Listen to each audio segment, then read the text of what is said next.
If you could make $200 an hour, but you had to do something illegal to earn it, would you do it? You wouldn't be in any personal danger yourself, and it wouldn't involve harming others through violence or arson. But it would be against the law. The boss hands out credit cards to everyone. A few minutes later, all you need to do is go to a store and buy some expensive items. You don't have to spend your own money, just use the credit card provided to pay. Then bring the purchased goods back, and the boss will give you the cash. The job is that simple. However, Emily becomes suspicious about the source of these credit cards. The boss responds bluntly. The credit card numbers were stolen. Facing the pressure of $60,000 in debt, Emily decides to take the risk and give it a try. But as soon as she enters the store, fear overtakes her. She starts looking around, checking her surroundings, and grabs a hat to put on her head. Quickly, Emily pushes a large item to the checkout. She takes the credit card out of her wallet, trying to act as normal as possible, and swipes it smoothly before putting it back in her purse. Glancing up at the cashier, she looks at the register. The value of the item is a whopping $2,000. Emily has no idea if the credit card will work. Luckily, as the cashier's machine beeps, the payment goes through successfully. However, just as she exits the mall pushing her purchase, a security guard suddenly chases after her. Yo, you gonna pay for that?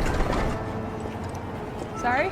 The cashier points to the hat and says it looks like she didn't pay for it. Startled but relieved, Emily quickly takes off the hat and apologetically hands it back to them. After Emily delivers the merchandise, she smoothly receives her $200 reward. Just as she's about to leave, the boss, Mark, asks her if she wants to continue to the next task for 10 times the pay, $2,000. Faced with such a huge temptation, of course Emily agrees. Mark tells her to wait for news. A few days later, Emily suddenly receives another text from Mark asking if she still wants to continue this game. Of course, Emily wants to participate. Having $2,000 could solve a lot of her life troubles. Soon, Emily meets yesterday's boss again. He hands her an unlimited black card, a driver's license with her photo, and a bank check. He explains the task details. When Emily purchases a certain item, the bank will contact the supplier. So once the card is swiped, Emily only has 8 minutes to leave before they realize it's a fake card. But Emily still goes to the hidden room as instructed for the task. At first, everything proceeds smoothly. Emily wants to buy a car outright without a test drive. The boss finds this a bit puzzling. Buying without test driving is a first. Emily just says her boyfriend Tess drove it yesterday. Emily takes out the pre-prepared check. After verifying its authenticity,